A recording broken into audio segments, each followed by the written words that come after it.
नमः श्री हरि ओम नमः श्री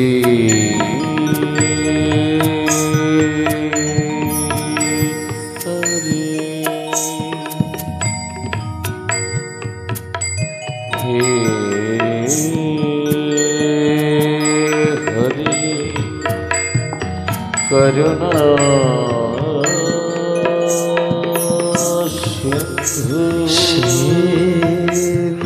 सिंधु दीन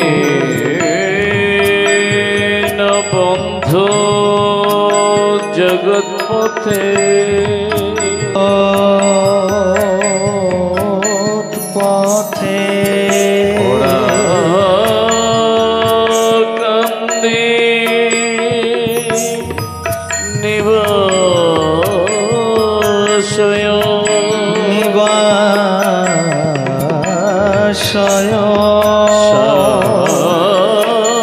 शांति हरे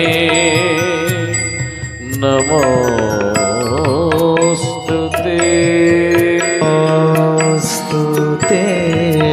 पतितानां पावनेभ्यो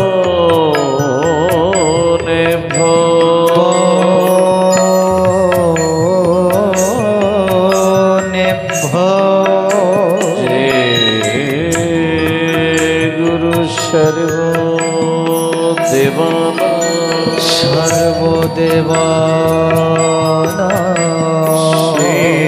शिव शंकर रुद्रेश गुरुचंद्र नमो नमो नमो ओम शांति हरि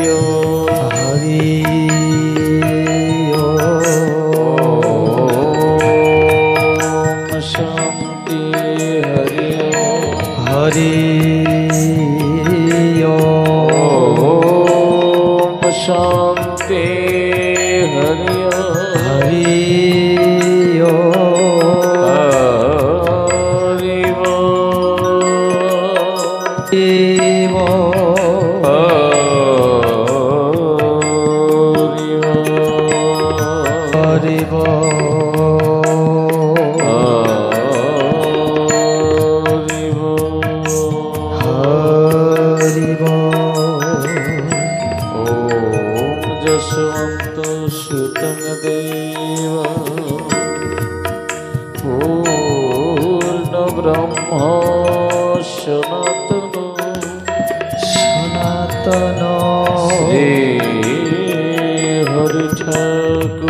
वंदे दीननाथं जगत्पते श्री हरिनयनानंद देवदेव महागुरु श्री गुरुचरणं वंदे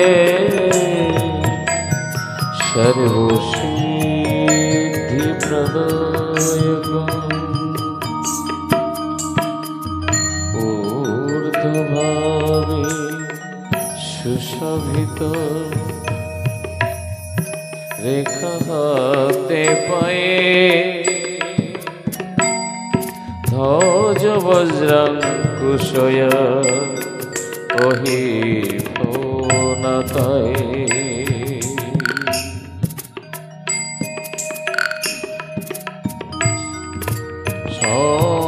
चक्र मिल जम्भो नामे जय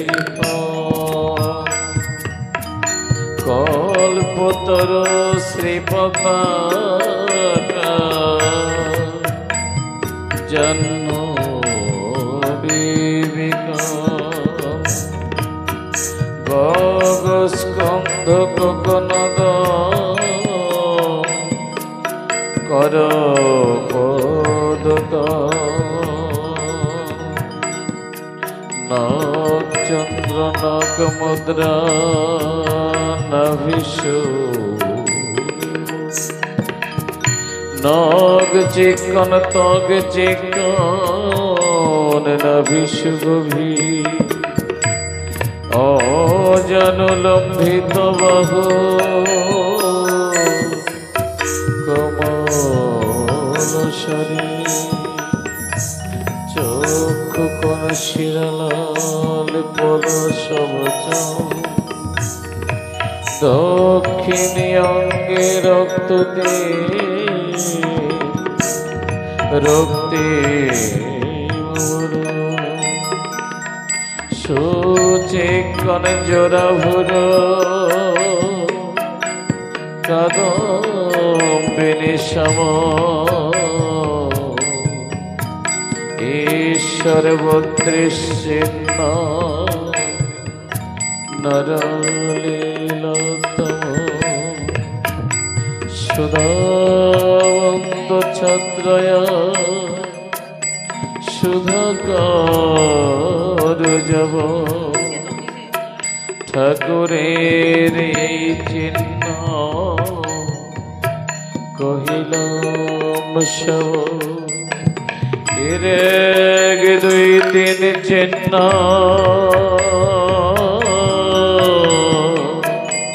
দেখিবে যাহরে ততখানি অংশবনি জানি তো হরি জয় হরি বল।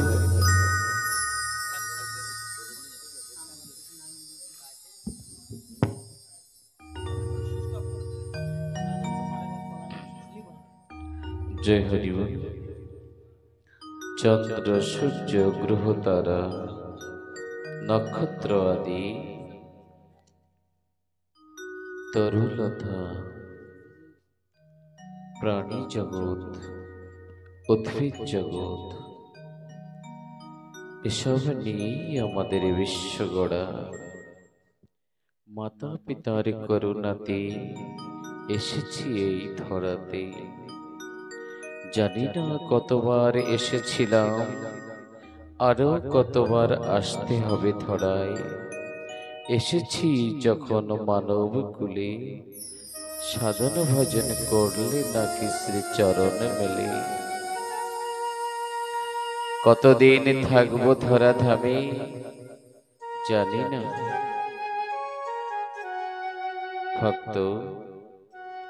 ভক্তগণ দুদিনের দুনিয়া, এসেছি মর্তলোকে। এই মর্তলোকে মানুষ কেন আসে? যেখানে জীব মরতে আসে সেই স্থানের নাম মর্তলোক। আমরা এখানে এসেছি সকলে মরতে, তার ভিতরে স্তর ভাই স্তরে বিভক্ত করা আছে। সবথেকে অতি উত্তম শ্রেষ্ঠ জীব এই মানব কুল। এই মানবকে শ্রেষ্ঠ জীব বলা হয়েছে, তাই না ভক্তগণ? মানব জনিতে এসে মুক্তির সন্ধান করাটা মানবীর প্রধান কাজ। কিন্তু একটু ভেবে দেখুন, একটু পরেই আপনাদের আমার সকলেরই মৃত্যু হবে। চন্দ্র সূর্য গ্রহ তারা তরুলতা আদি যে যেখানে অবস্থান করেছেন সে সেইখানেই থাকবে। থাকবো না শুধু আমি, থাকবো না শুধু আমরা, তাই না? তাই না ভক্তগণ? তবে কেন এসেছি? শুধু কি মায়ারসে মজে সংসারের সুখ শান্তি ভোগ করতে? না, এজন্য আমাদের জন্ম হয়নি। যেদিন মাতৃ গর্ভে ঘোর মায়া অন্ধকারে কারাগারে আমি ছিলাম, ভক্তগণ চিন্তা করুন সেই দিনের কথা। সেদিনে তো আমার পরম আরাধ্যের সঙ্গে আমার সাক্ষাৎ হয়েছিল, তাই না? সেদিন আমি কথা দিয়েছিলাম, প্রভু আমি জম্বুদ্বীপে যাচ্ছি, মর্ত্যলোকে যাচ্ছি, সেখানে গিয়ে তোমার নাম প্রচার করব, এই হরিনাম কৃষ্ণ নাম গুণগান করব। কই আজ তো ভুলে গেছি, তাই না? দুদিন পরেই তো মৃত্যু। তবে প্রভুকে যে কথা দিয়ে এসেছে তার কি হবে? প্রভু, অপ্রভু, তোমার কাছে না আমার একটা জিজ্ঞাসা করতে ইচ্ছে করে, জানেন প্রভু? সেই জিজ্ঞাসাটা কি? প্রভু, তুমি তো বলেছিলে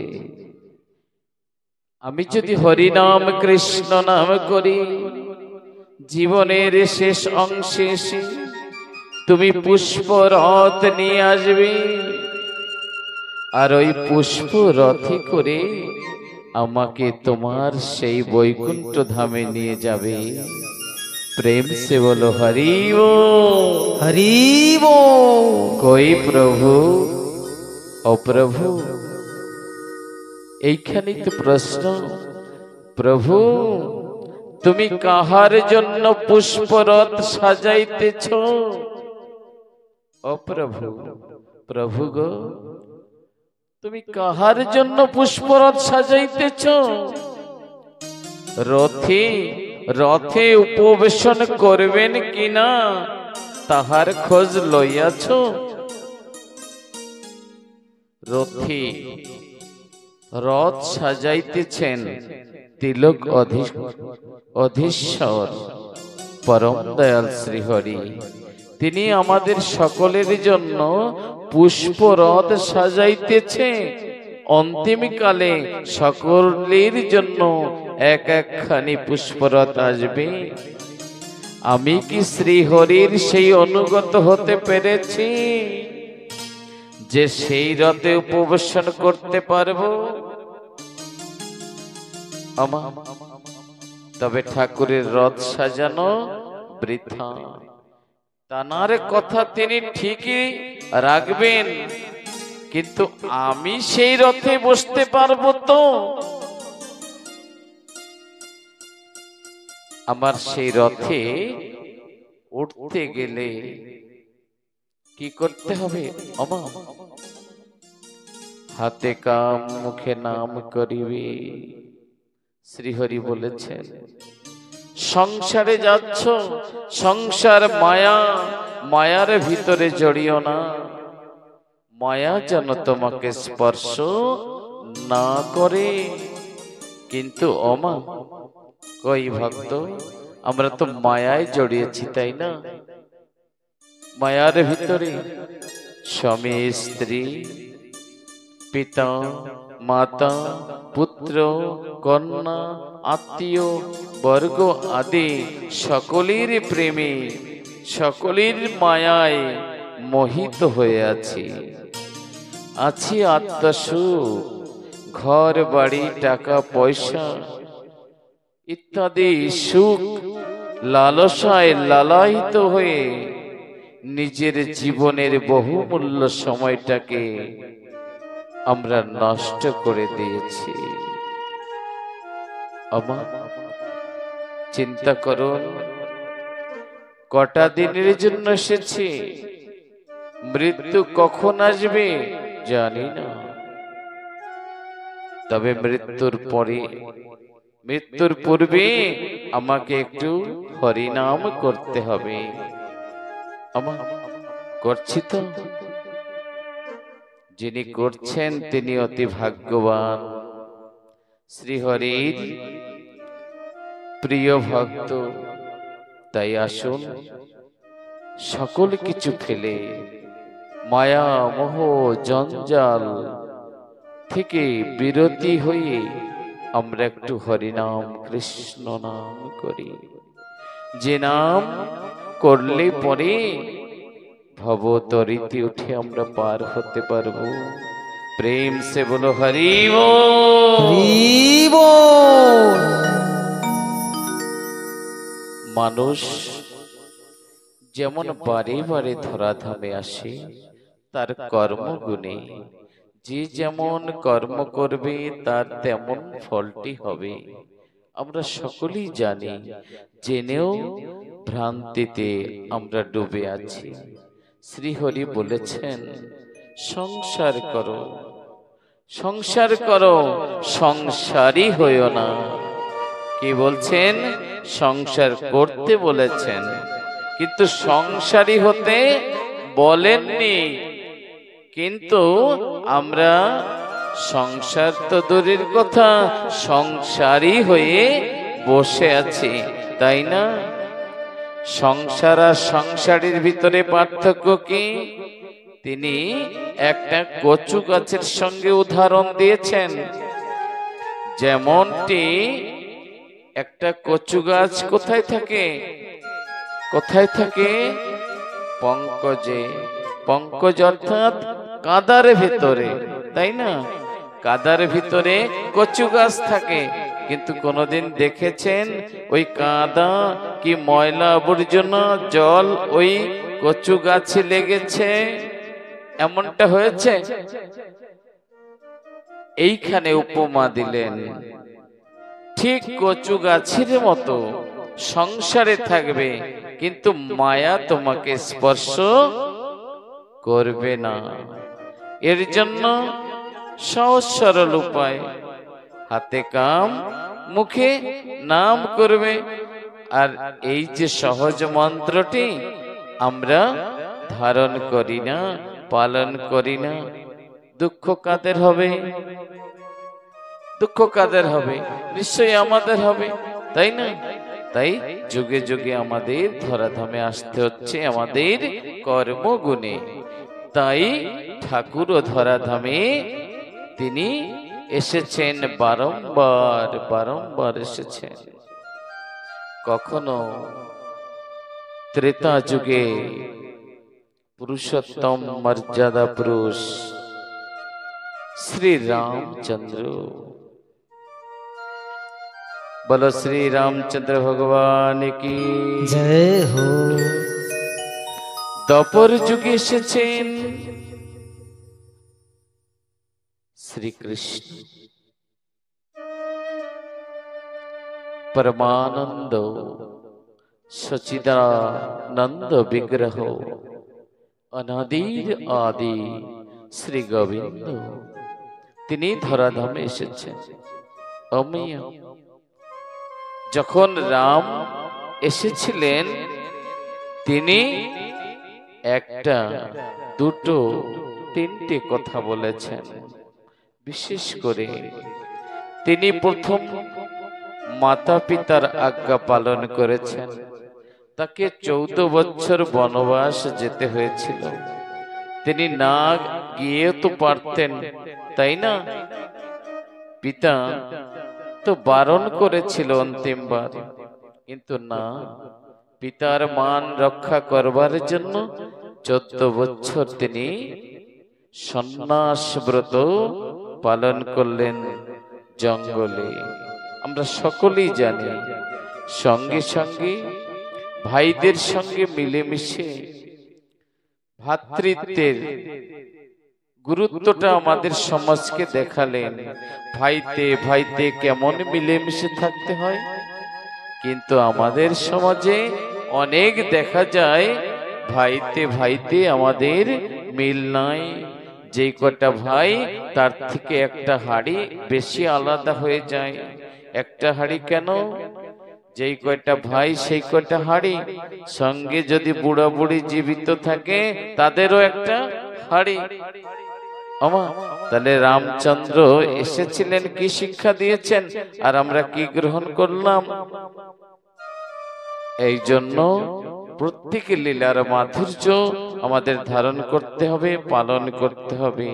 শ্রীকৃষ্ণ তিনি হিংসা নিন্দাকে তিনি সুদর্শন চক্র নিয়ে এসে বিনাশ করেছেন, তাই না? অধর্মকে নাশ করেছেন, অন্তিমে তিনি দিয়েছেন প্রেম। तुलसीदास बोलছেন, तुलसीदास ने कहा बिना प्रेम से ना मिले नंदलाला। बिना प्रेमे भगवान केও পাওয়া যায় না। তিনি শিক্ষা দিলেন, আমরা এটা জেনেছি, তাই বলছে ধন্য কলিযুগ কহে বৈষ্ণব সকলি। বলছে ধন্য কলিযুগ, যেখানে ত্রেতা দাপর কলি সম্মিলিত সকল লীলার তত্ত্ব কথা আজ আমরা বুঝতে পারছি, তাই না? পারছি তো। এবার গৌর সুন্দর এলেন, গৌরাঙ্গ মহাপ্রভু সচী মাতার গর্ভে নদিয়া নগরে এসেছিলেন। তিনি এসেছিলেন পতিত উদ্ধার করবার জন্য।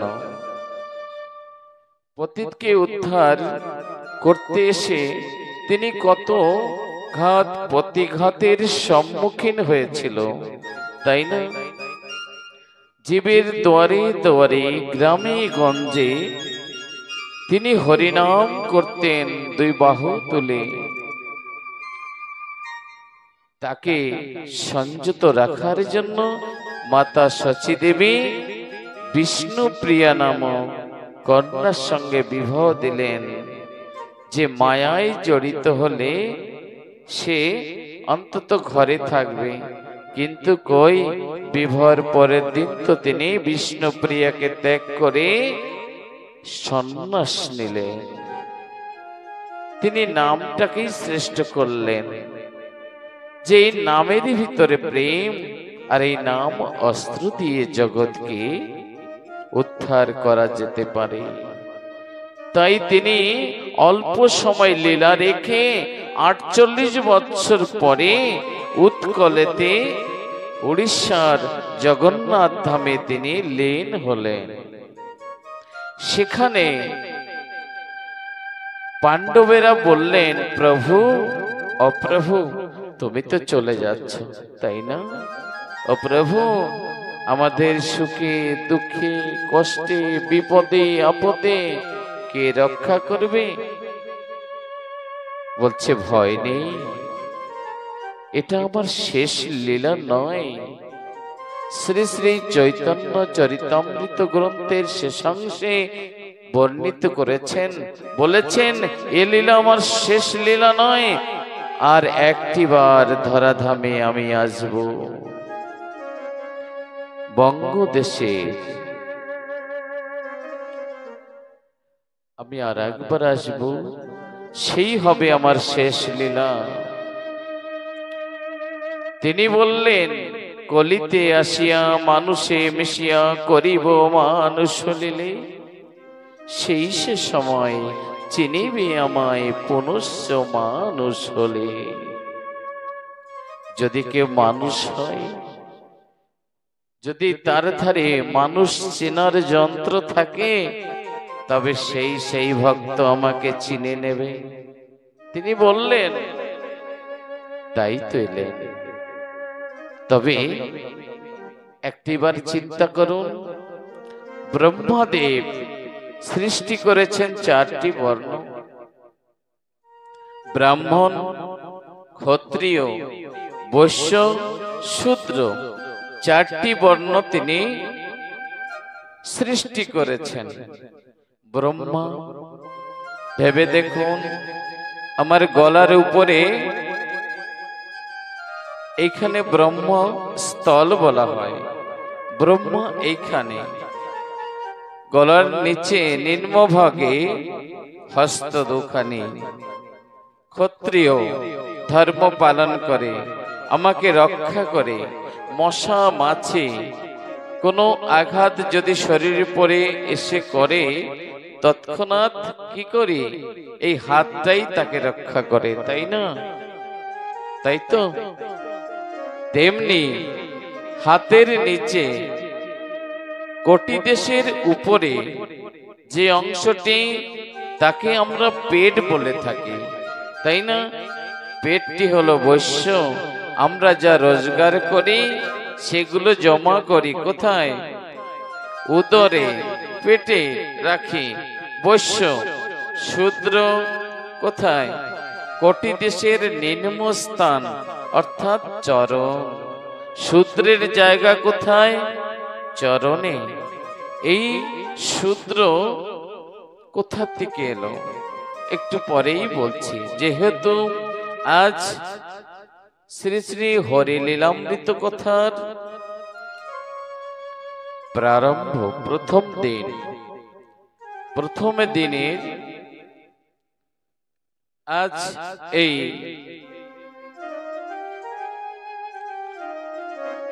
পরছিপাড়া গ্রামে আমাদের ভীমসেন বাওয়ালি দাদার বাড়িতে আয়োজন। আজকে প্রথম দিনে প্রারম্ভিক কিছু কথা বলতেই হয়। আমি যখন গ্রন্থের ভিতরে যাব, এখনো প্রবেশ করছি না, বাইরে কিছু কথা না বললে নয়, তাই দু একটি কথা বলছি। তো জেনে নিতে হবে, ঠাকুর ধরাধামে এসেছেন মানুষকে হুঁশ করে দেওয়ার জন্য। মানুষ ভুল পথে চলছে, লীলার মাধ্যম দিয়ে তার চিন্তাধারা কিভাবে আমরা ঈশ্বরের শরণে যাব।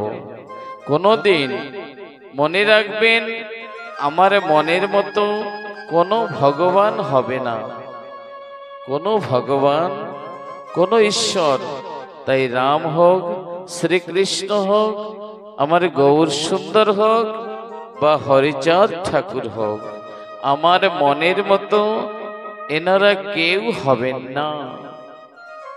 আমাকে তাদের মনের মতো করে গড়তে হবে। তিনি কেমন ভক্ত পছন্দ করেন, তেমন একটা ভক্ত নিজে তৈরি হতে হবে। এটাই হচ্ছে বিধান। কিন্তু আমরা বলি যে আমরা কৃষ্ণকে ভালোবাসি, খুব ভালো। কেউ বলছে আমি রামকে ভালোবাসি, কেউ কালী দুর্গা, কেউ শিব, কেউ হরিচাঁদ ঠাকুরকে, কেউ মহাপ্রভুকে ভালোবাসি। বেশ, ভালোবাসা তো ভালো। তিনি তো বলছেন, শ্রীকৃষ্ণ বলছেন, প্রেম না হলে ভগবানকে বাঁধা যায় না, প্রেমের ডরি দিয়ে বাঁধতে হয়, তাই না মা?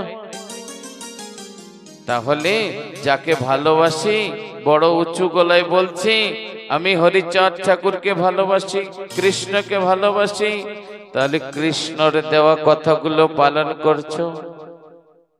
হরিচাঁদের দেওয়া হরিভক্ত জানা তারা পালন করছে? যদি না, তাহলে মিথ্যে কথা বলছি।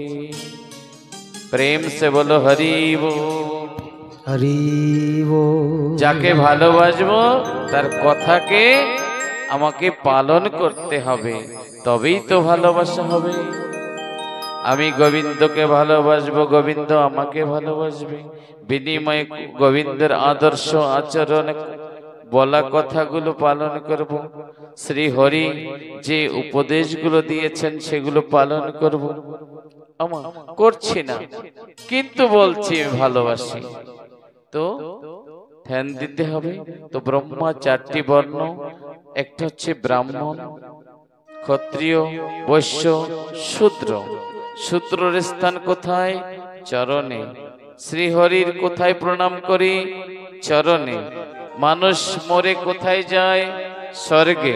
এটা আমরা বলি কি বাবা, তাই তো? আমরা কোথায় যাই? স্বর্গে। কিন্তু স্বর্গে আজ থেকে আর যাবেন না, স্বর্গের রাস্তা আমি বন্ধ করে দিয়ে যাচ্ছি। স্বর্গে ভালো মানুষ যায় না। স্বর্গে যাবেন কে কে? একটু হাত উচ্চ করেন। স্বর্গে কে কে যাবেন?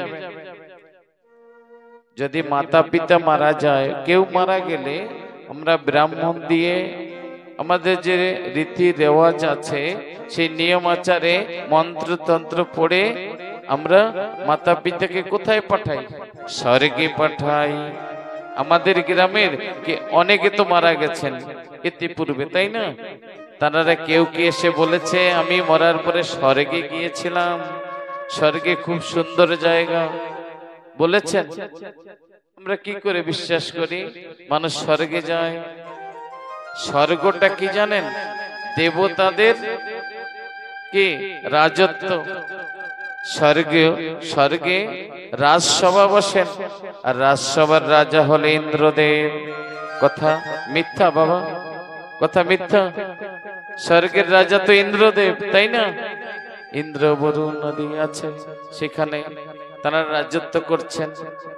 সঙ্গে উর্বশী, রম্ভা, মেনকা, অনেক উর্বশীরা সেখানে নৃত্য প্রদর্শন করেন এবং তাদের নৃত্য কলাকে দর্শন করে, সেই রূপ সৌন্দর্যগুলো আকর্ষণ করে।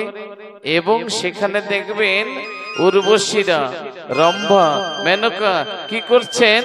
সুরা ঢেলে ঢেলে দিচ্ছেন। এবার রাজসভায় যারা উপস্থিত হচ্ছেন তারা সুরা পান করছেন। আমরা সুরা পান করব? আমরা স্বর্গে গিয়ে সুরা পান করতে যাব? আমাদের পাশে তো বস্তি আছে না, সেখানেও তো সুরা পাওয়া যায়। তো আমরা স্বর্গে যাব না, আমাদের আশা আমরা ভক্ত হব। আর ভক্ত তো শ্রী হরির চরণ কামনা করে। প্রেম সে বলো হরি বল, হরি বল।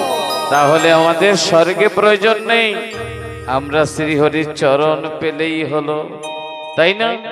কি বাবা, আমাদের চরণ দরকার, তো তার চরণের যাওয়ার মতো আমাদের কর্ম করতে হবে। তো রামচন্দ্র ক্ষত্রিয় ঘরে এসেছিলেন, তিনি অস্ত্র শস্ত্র নিয়ে যুদ্ধ করেছিলেন। শ্রীকৃষ্ণ বৈশ্যের ঘরে এসেছিলেন। রামচন্দ্র যেমন রাজা দশরথের ঘরে এসেছেন, রাজার কাজ কি? যুদ্ধ করা। তেমনি বৈশ্যর কাজ ব্যবসা বাণিজ্য করা। নন্দলাল কি করেছিলেন? নন্দলালা কি করতেন? নন্দরাজা ব্যবসা করতেন, দুধ, দই, ঘি, মাখন, ছানার ব্যবসা করতেন। তাই তিনি বৈশ্য ছিলেন। বৈশ্যর ঘরে এলেন শ্রীকৃষ্ণ। ব্রাহ্মণের ঘরে গৌর সুন্দর এলেন, গৌরাঙ্গ মহাপ্রভু এসেছিলেন। বাকি রইল শূদ্রকুলে। এই শূদ্রকুলে কে এসেছেন? परम दयाल परम पिता श्री श्री हरिचाँद ठाकुर। बोलो हरिचाँद भगवान की जय हो। तो हरिचाँद কোথায়? শূদ্রকুলে। তিনি কোন পরিস্থিতিতে এলেন, কখন এসেছেন, এই কথাটাই আমাদের জানতে হবে প্রারম্ভে। তো এর পূর্বে দুই একটি কথা শ্রবণ করুন। আজকের এই শ্রী শ্রী হরি লীলামৃত প্রথম দিবসীয় কথা যজ্ঞে আপনাদের জানাই স্বাগত, শুভেচ্ছা, অভিনন্দন, প্রেম প্রীতি, ভালোবাসা। জয় হরিচাঁদ, জয় গুরুচাঁদ। বিদগ্ধ পণ্ডিত, শ্রোতাবর্গ, জ্ঞানীগুণী মহাজন, গৃহকর্তা সহ গ্রামবাসী, ছোট বড় ভক্তবৃন্দ, সঙ্গে সঙ্গে উপস্থিত আছেন আমার মাতৃস্বরূপিণী মাতৃমণ্ডলী, সকলের চরণ যুগলে এই অধম হরে কৃষ্ণ মহারাজের কোটি কোটি প্রণাম।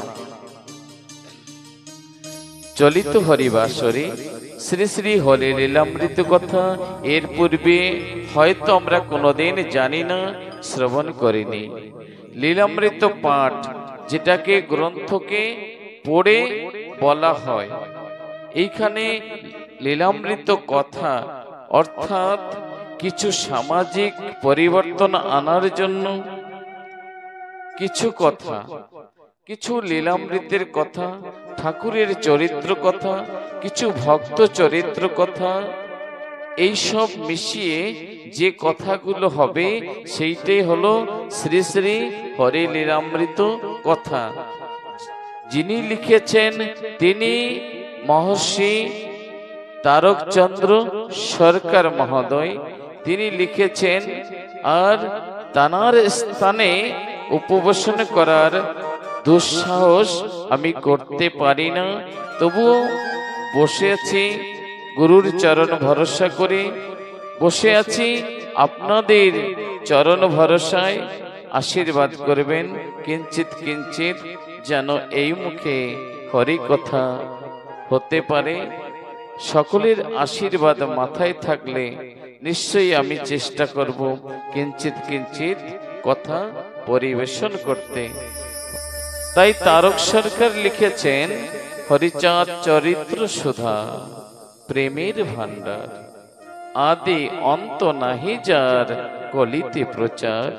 হরি কথা কৃষ্ণ কথা অনন্ত, যে কথা শুরু আর শেষ নেই। আমার কোথার থেকে ধরা যায়, কোথার থেকে বলা যায়, কেমন করে আনন্দ দিতে হয়, এমন কোন ভাষা, এমন কোন কথা আমি জানি না। তবুও আপনাদের আশীর্বাদ ভরসা করে শুধু সাহস করছি। বিশাল সমুদ্র, আর সমুদ্রের ভিতরে কয়েক ফোঁটা জল তুলতে প্রয়াস করছি। তবে কোন কথা দিয়ে যে আপনাদের আনন্দ দেব এমনটি আমার জানা নাই।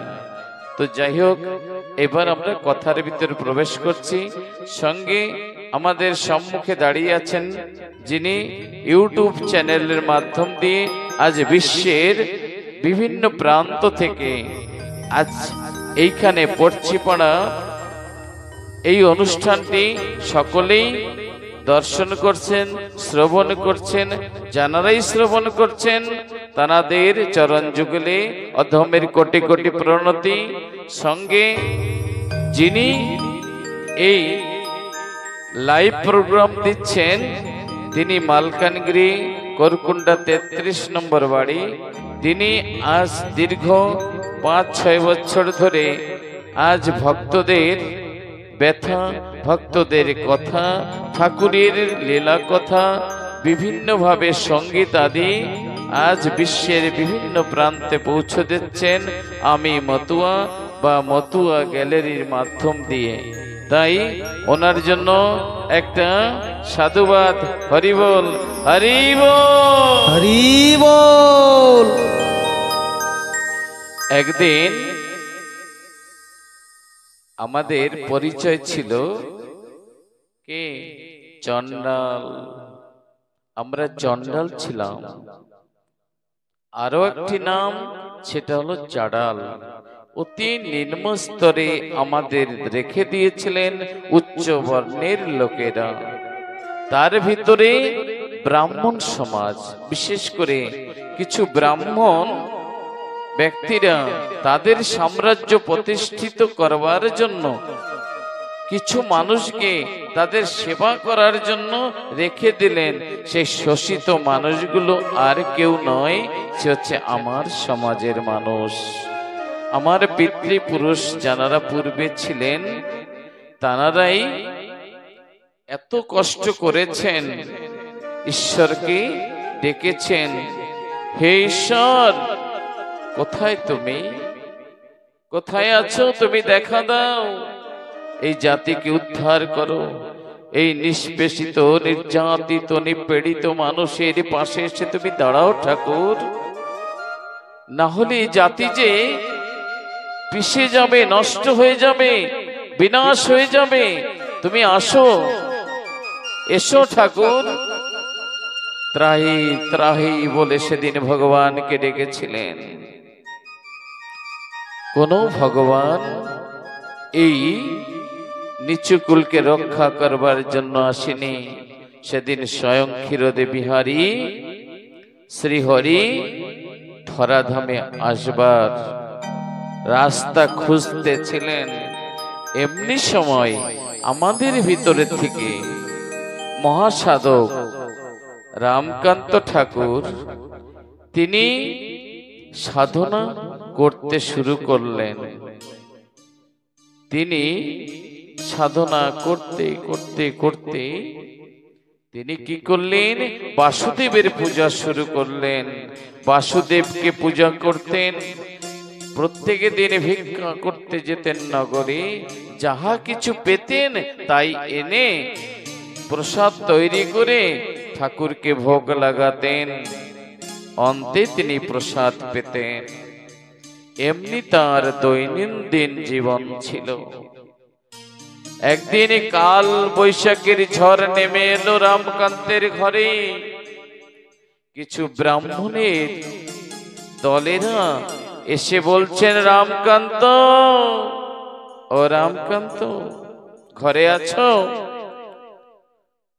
রামকান্ত ঘরের বাহিরে আসলো। ব্রাহ্মণ ঠাকুর যে কিছু বলবেন, বলছে, রামকান্ত, তুমি যে বড় অপরাধী।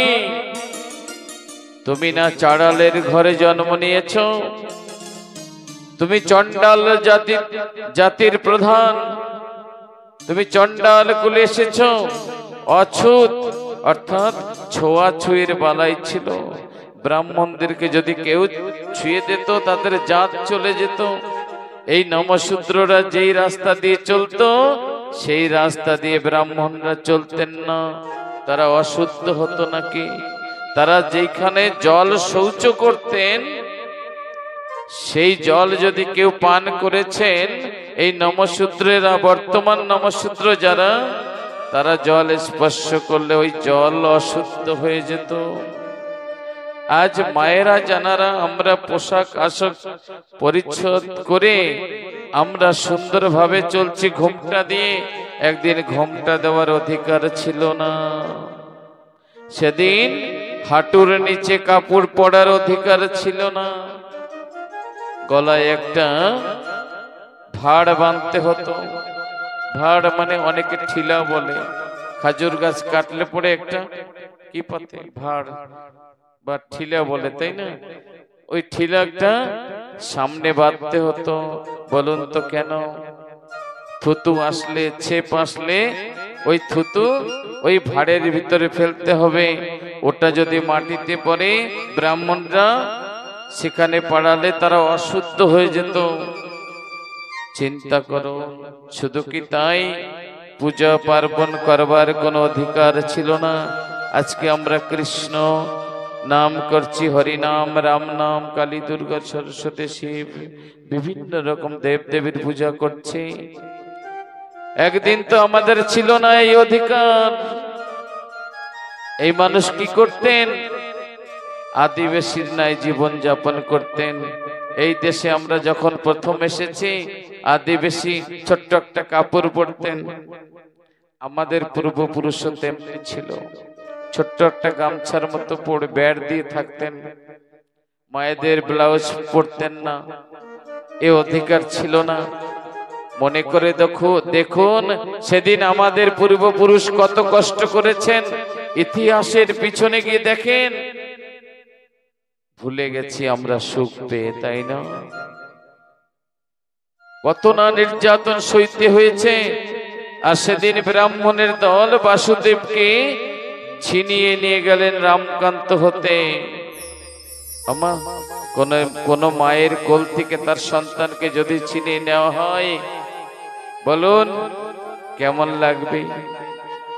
আমার সন্তানকে যদি কেউ ছিনিয়ে নিয়ে যায় তখন আমার কেমন অনুভূতি হবে? আজ ওই সন্তানের মতো বাসুদেবকে পূজা করতেন, বাসুদেবকে ঘুম পড়াতেন, স্নান করতেন, পূজা করতেন, ফুল জল দিতেন এবং তাদের ভোগ লাগাতেন। আজ বাসুদেবই রামকান্তের সবকিছু ছিল। বাসুদেব বিনা রামকান্তের জীবন অধুরা। আর সেই রামকান্ত হতে বাসুদেবকে ওই নির্দয় ব্রাহ্মণেরা কেড়ে নিয়েছিলেন। রামকান্ত কেঁদেছিলেন। কেড়ে নিয়ে কি করেছেন জানেন? ও তো চণ্ডালের ঘরে ছিল বাসুদেব, তাই বাসুদেবও অশুদ্ধ হয়েছে। বলেন, ভগবান কোনোদিন অশুদ্ধ হয় নাকি? শুনেছি কোন পুরাণে ভগবান যেখানে যায় সেখানেও তো পরে পবিত্র হয়ে যায়। আর চণ্ডালের ঘরে ছিল বলে বাসুদেব অপবিত্র হয়ে গেছে। তাই ওই ব্রাহ্মণ দলেরা কি করেছে, পুষ্করণীতে নিয়ে গেছে, পুকুরে নিয়ে গেছে, সেখানে স্নান করাতে যাচ্ছেন। অপবিত্র হয়ে গেছে, বাসুদেবকে পবিত্র করবেন স্নান করায়। আছে কারোর ক্ষমতা ঠাকুরকে পবিত্র করবেন? আরে পবিত্রময় তো ঠাকুরেরই শরীর, ভগবানের শরীর তো পবিত্র, অপবিত্র তো আমরা সবাই, তাই না? তাহলে স্নান করাতে নিয়ে গেলে পরে বাসুদেব জলে পড়ে গেছে। বাসুদেবকে আর খুঁজে পেলেন না। ঠিক সেই সময় ওই পুকুর পাড় দিয়ে পুকুরের পাড়ের রাস্তা ধরে যাচ্ছিলেন রামকান্ত। কাঁদতে কাঁদতে জঙ্গলের ভিতরে, আর লোক সমাজে থাকবো না, আমার তো বাসু নেই, আমি কার জন্য থাকবো? তিনি জঙ্গলে চলে যাচ্ছিলেন।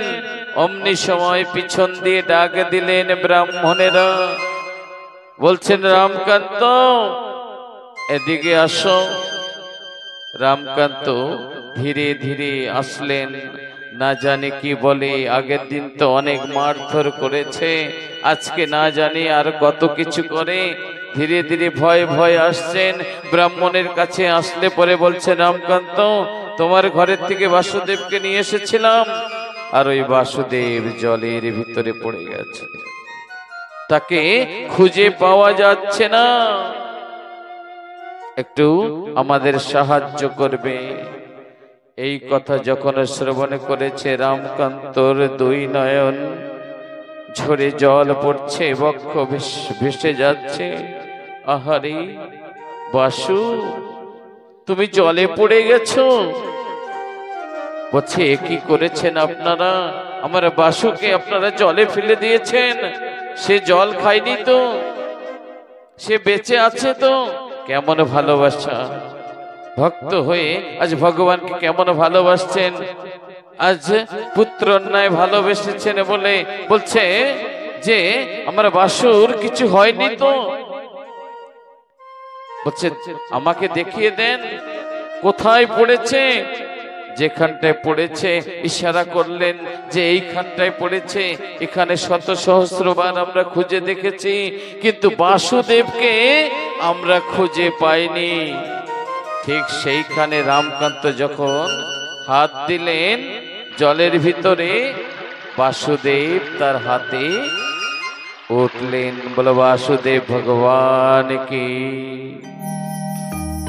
বাসুদেব তার হাতে যখন উঠেছে, আমা বহুদিন যদি পুত্র হারিয়ে যায় আর হঠাৎ তাকে পাওয়া যায়, সেই মাতা পিতা কেমন করবে?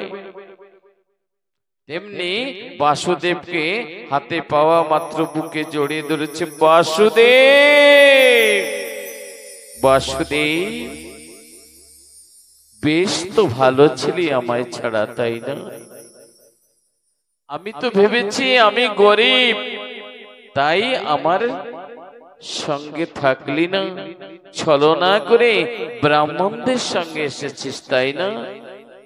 ব্রাহ্মণের বাড়িতে এসে ভালো মন্দ গ্রহণ করবে, পাঁচতলার উপরে থাকবে, স্বর্ণ খাটে থাকবে, কত কিছু ভেবেছিলে।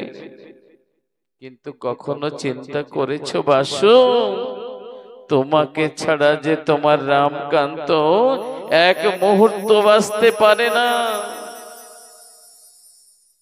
বাসুকে ধরে কান্না করছে, কিন্তু দুষ্ট ব্রাহ্মণের দল সইতে পারলেন না। আর বার বাসুকে ছিনিয়ে নিলেন, এবং শুধু কি ছিনিয়ে নিলেন, রামকান্তের পর বিভিন্ন ভাবে প্রহার করতে শুরু করলেন। ঘাত প্রতিঘাত দিয়ে তাকে বিভিন্ন ধরনের মারধর করলেন। তিনি কাঁদলেন, চিৎকার করলেন, কিন্তু কেউ তাকে বাঁচাতে যাননি। রামকান্ত ওই জলের কাছে বসে কাঁদতে লাগলেন। অন্যদিকে ব্রাহ্মণরা কি করলেন, বাসুকে নিয়ে এসে মন্দিরে প্রতিষ্ঠা করলেন। আর বাসুদেবের পিছু পিছু ধীরে ধীরে অসহায় রামকান্ত কি করবেন, কাঁদতে কাঁদতে, বাসু ছাড়া তো তার জীবন অন্ধকারময়, তাই কাঁদতে কাঁদতে ওই মন্দিরের পিছনে এসে বসলেন। ওই দুষ্ট ব্রাহ্মণরা যখন বাসুকে স্থাপন করলেন, আসনে পুজো অর্চনা দিলেন, বিভিন্ন বেদ মন্ত্র উচ্চারণ করলেন। পুজো শেষে সকল ব্রাহ্মণ মন্দিরের ভেতর থেকে বাহিরে আসলেন। কিছুক্ষণ পরে একজন ব্রাহ্মণ দরজা খুলে ভিতরে গিয়ে দেখে বাসুদেব পিছনের দিক ফিরে আছেন। বাসুদেব আর সামনের দিক ফিরে নেই। তিনি আর কয়েক ব্রাহ্মণদের ডাকলেন, বলছেন, আপনারা দেখুন বাসুদেব ফিরে গেছে পিছনের দিকে। ঠিক আছে, কেউ ছিল নাকি ঘরে? বস কেউ তো ছিল না, আমরাই তো ছিলাম, পুজো করে বাহিরে চলে গেছি। বাসুদেব কি করে ঘুরে গেল? কোন রাস্তা না পেয়ে নিজেরাই প্রয়াস করলো বাসুদেবকে ঘুরাতে, কিন্তু সকলে ব্যর্থ হলে। সবাই একত্রিত হয়ে প্রয়াস করছেন, কিন্তু বাসুকে ঘুরাতে পারছেন না। সবাই বিবেচনা করলেন, এই বাসুদেবের পিছনে কোনো ম্যাগনেট, চুম্বকীয় জাতীয় হয়তো কিছু পদার্থ রাখা আছে, যার জন্য বাসুদেব ঘুরে গেছে। তাই মন্দিরের পিছনে গিয়ে দেখো, পিছনে গিয়ে দেখছেন যে রামকান্ত ওখানে দুই হাঁটুর মাঝে মাথা গুঁজে দিয়ে কাঁদতে আছে। তার চুলের মুটকি ধরলেন, তাকে মারলেন, অনেক যন্ত্রণায় ছটফট করছেন। বলছে, আমি কোনো অন্যায় করিনি, অপরাধ করিনি, আমার অপরাধ এইটুক, আমি বাসুকে ভালোবেসেছি, আমি ভালোবেসেছি বাসুকে, এইটাই আমার অপরাধ। যত পারো আমাকে মারো, আঘাত করো, আমি কোনো প্রতিবাদ করব না, সইতে চেষ্টা করব, কিন্তু আমার বাসুকে তোমরা দেখো, যত্ন করো। বলছে, বাসুকে ঘুরিয়ে দাও। মন্দিরের ভিতরে নিয়ে এলেন।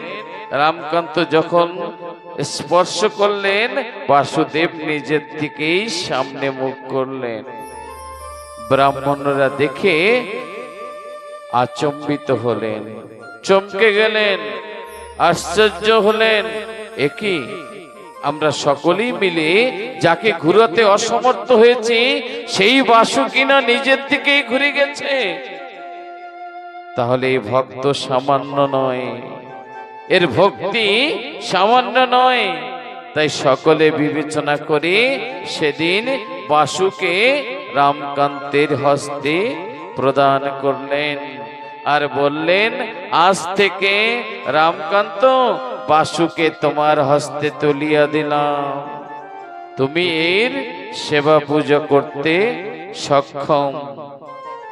এই কথা যখন বলেছে, আনন্দের আর সীমা নাই। রামকান্তের দুবাহু তুলে আজ হরিনাম করতে করতে করতে করতে গ্রামের ভিতরে প্রবেশ করছেন আর বলছেন, হে ভক্তগণ, হে গ্রামবাসী, পাড়া প্রতিবেশী, তোমরা শ্রবণ করো, আজ হতে আমাদের জাতি বাসুদেবের পূজা করতে অধিকার পেয়েছে। আজ ব্রাহ্মণরা আমাদের কাছে বাসুকে ফিরিয়ে দিয়েছে, আর সেই দিন হতে আমাদের পূর্বপুরুষগণ পূজা পাঠ করতে শুরু করলেন। আর রামকান্ত সেদিন ওই গ্রাম ঘুরতে লাগলেন বাসুকে নিয়ে। ঘুরতে ঘুরতে ঘুরতে ঘুরতে ঘুরতে একটি সময় যশোবন্ত ঠাকুরের বাড়ির সম্মুখে এসেছেন। ঠিক সেই সময় অন্নপূর্ণা মাতা ঝাড় দিচ্ছিলেন, উঠোন আঙ্গন পরিষ্কার করতেছিলেন। তখন ডাক দিলেন, রামকান্ত ডেকে বলছেন, যশোবন্ত, ও যশোবন্ত, ঘরে আছো? যশোবন্ত ঘরের থেকে বেরোলেন। অন্নপূর্ণা মায়ের হাত থেকে ঝাঁটা পড়ে গেল। বলছে, আর ভয় নেই, আর ভয় নেই যশোবন্ত, বাসুদেব এসে গেছে। ঠিক ওই সময় বাসুদেবকে অর্পণ করলেন অন্নপূর্ণা মায়ের হাতে। এইখানে একটু বলা ভালো যে এই অন্নপূর্ণা মাকে তার কি পূর্ব পরিচয়, যশোবন্ত ঠাকুর তিনি কে, তার পূর্ব পরিচয় কি আমাদের जानते হবে। तो प्रेम से बोलो एक बार हरि बोल। এই যশোবন্ত ঠাকুর ছিল নন্দ রাজা। নন্দ রাজা ছিলেন এবং যশোদা দেবী বর্তমানের অন্নপূর্ণা মাতা। এই যশোদা মা একদিন ছিলেন ধরাসতী নামে পরিচিত। ধরাসতী যিনি গোবিন্দের সেবা দিয়েছিলেন নিজের একটা স্তন কেটে, আপনারা সবাই অবগত আছেন। সেদিন গোবিন্দ ভোজনের সময় তিনি কথা দিয়েছেন, মা আমি একদিন সন্তান রূপে তোর কোলে আসব আর তোর ওই স্তন পান করব। তাই তো দ্বাপর যুগে নন্দ রাজার ঘরে মাতা যশোদার কোলে এসেছিলেন। যখন শ্রীকৃষ্ণ লীলা সাঙ্গ করলেন তখন সবাইকে যেচে যেচে নিজের থেকে কিছু দিলেন। সবাইকে বলছে তোমরা কিছু চেয়ে নাও। সবাইকে দিলেন, সবাই চেয়ে নিলেন, কিন্তু মা যশোদা এক জায়গা বসেছিলেন, কিছু চাইলেন না। শ্রীকৃষ্ণ গোবিন্দ কি করেছিলেন, সেদিন মায়ের কাছে গিয়ে বলছে, মা ও মা, সবাই তো কিছু না কিছু চেয়েছে আমার কাছে, আমার তো এখন বিদায়ের পালা। এই বিদায়ের সময় তুমি কিছু চেয়ে নাও। দুনয়নের জল বিগলিত করে বক্ষ ভিজিয়ে দিলেন। বলছে, প্রভু তোমার মতো ভগবান যার সন্তান সে আর বিশ্বে কি চাইবে, তবুও মা কিছু চাও, না হলে আমি যে অতৃপ্ত থাকব। তখন মা যশোদা চাইলেন, ঠিক আছে ভগবান। তখন পুত্রকে ভগবান বললেন, ভগবান তুমি স্বয়ং যদি আমাকে কিছু দিতে চাইছো তাহলে আমার এই প্রার্থনা তুমি স্বীকার করো। এবার তো তোমার মিছে মিছি মা হয়েছি, তাই না? এরপরে তুমি যখন লীলায় আসবে সেদিন যেন আমি তোমার সত্যিকারের মা হতে পারি। বলছে তথাস্তু। তিনি বলেছিলেন। তাই সেই মা যশোদা আজ অন্নপূর্ণা রূপে এসেছেন, নন্দ রাজা এসেছেন আজ যশোবন্ত বৈরাগী রূপে।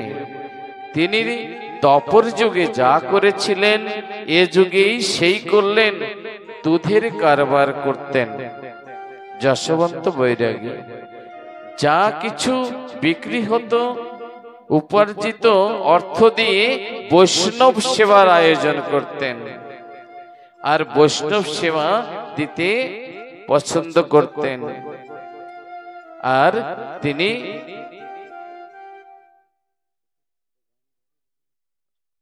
তো বৈষ্ণব সেবা দিতেন, আর বৈষ্ণব সেবা দিতে না খুব পছন্দ করতেন। আর একটা পুত্র তাদের ছিলেন, তাদের পুত্রের নাম, বড় পুত্রের নাম ছিল কৃষ্ণদাস, যাকে আমরা বলরাম বলে জানি। কৃষ্ণদাস জ্যেষ্ঠ পুত্র, তারপরে সন্তান হতো না। আজ রামকান্ত যখন বাসুদেবকে দিলেন, তখন বলছে, মা তোর ঘরে বাসুদেব আসবে, আমি তোকে আশীর্বাদ করে যাচ্ছি। এই কথা শ্রবণ করবার মাত্র আজ অন্নপূর্ণা দেবী, অন্নপূর্ণা দেবী আজ কি করলেন, তাকে আজ কৃষ্ণের স্নেহে শ্যাম সুন্দর বলে ডাকছেন। বলছে, শ্যাম সুন্দর, শ্যাম সুন্দর, এতদিন পরে বুঝি মায়ের কথা মনে পড়েছে, এখন এসেছো? আর শ্যাম সুন্দরকে স্তন পান করাচ্ছেন বাসুদেব মূর্তি, তাই না? মা দেখছেন শ্যাম সুন্দর এবং সত্যিকারের স্তন পান করাচ্ছেন। আজ 12 বছর পরে সন্তান আসবে ঘরে, তখন কি মায়ের স্তনে আর দুগ্ধ থাকে? কিন্তু দুগ্ধ এলো, এবং সেই দুগ্ধ শ্যাম সুন্দর পান করলেন। বলো শ্যাম সুন্দর ভগবান কি জয় হো। সবাই আনন্দে কর মধুর নাম অমৃত পান, যেমন করে করেছিল আমার নদেবাসীগণ।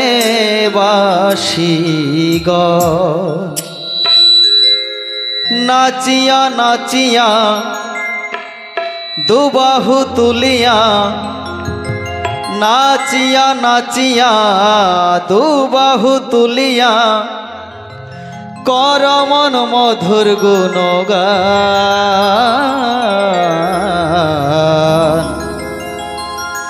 কর মন মধুর গুণগান।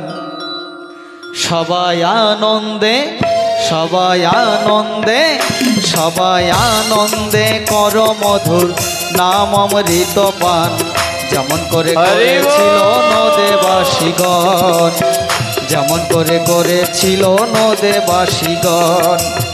নাচিয়া নাচিয়া দুবাহু তুলিয়া, নাচিয়া নাচিয়া দুবাহু তুলিয়া, কর মন মধুর গুণগান, কর মন মধুর গুণগান।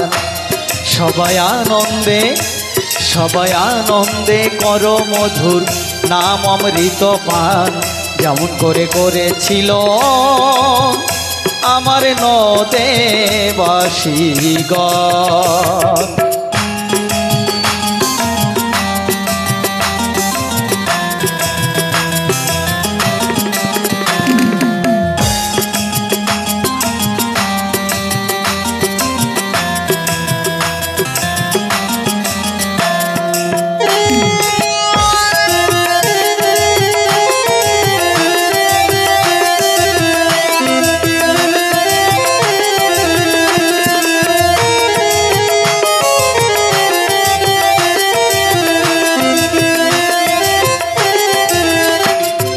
জগাই মাধাই নামে দু ভাই অতি পাপাচার, নাম জপিয়া পাপি তাপি পেল যে উদ্ধার, পেল যে উদ্ধার।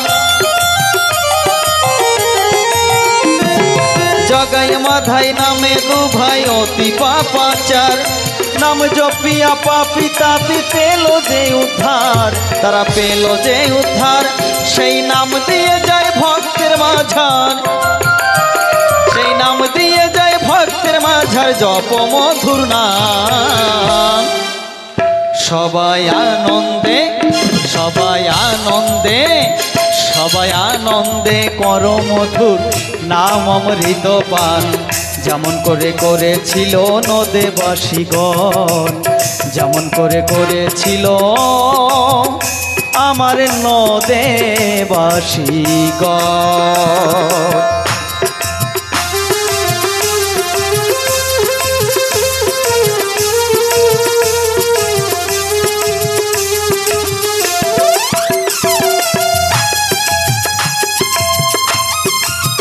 হরি বল হরি বল।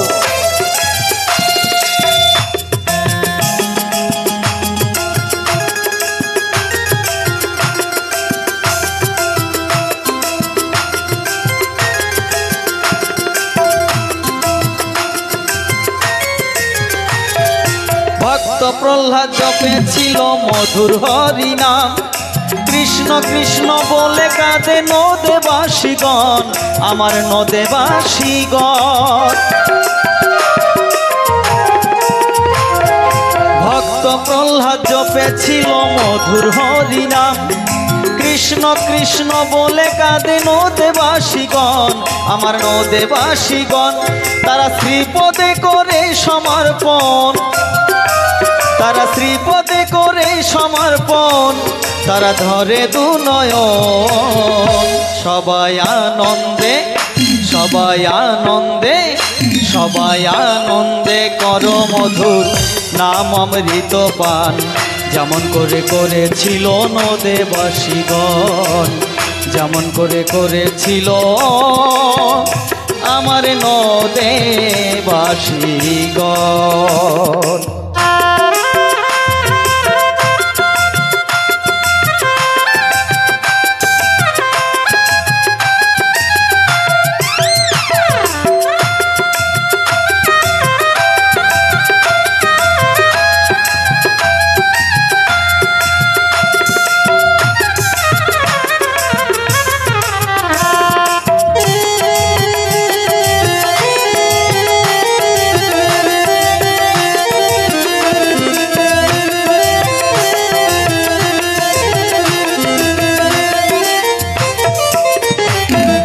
ভক্তবৃন্দ সঙ্গে নিয়ে চলে গৌরারায়, আনন্দে নাচে গায় ওই শ্রীবাসাঙ্গিনায়, শ্রীবাসাঙ্গিনায়।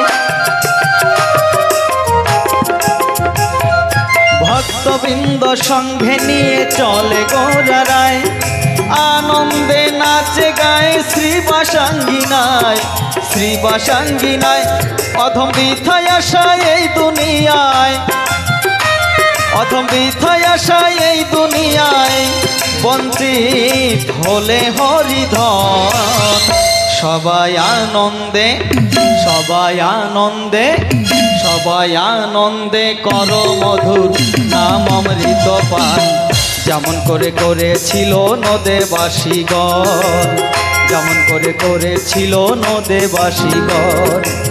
নাচিয়া নাচিয়া দুবাহু তুলিয়া, নাচিয়া নাচিয়া দুবাহু তুলিয়া কর মন মধুর গুণগান, কর মন মধুর গুণগান। সবাই আনন্দে কর মধুর নাম অমৃত পান। যেমন করে করেছিল নদেবাসীগণ, যেমন করে করেছিল নদেবাসীগণ। সবাই আনন্দে কর মধুর নাম অমৃত পান। যেমন করে করেছিল নদেবাসীগণ, যেমন করে করেছিল নদেবাসীগণ। সবাই আনন্দে কর মধুর নাম অমৃত পান। যেমন করে করেছিল নদেবাসীগণ, যেমন করে করেছিল নদেবাসীগণ। সবাই আনন্দে